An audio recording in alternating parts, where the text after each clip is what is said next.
All right, so here we go. Here's an up-close breakdown of Tony Rice's kickoff to Old Train, which was on his album Manzanita.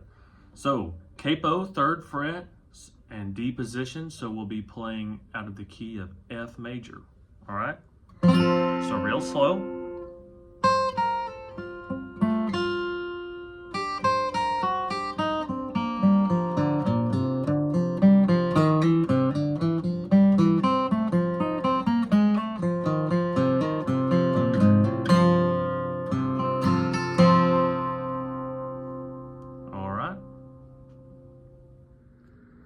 All right, so here's an up-close breakdown of the right hand or picking hand technique for this Tony Rice kickoff.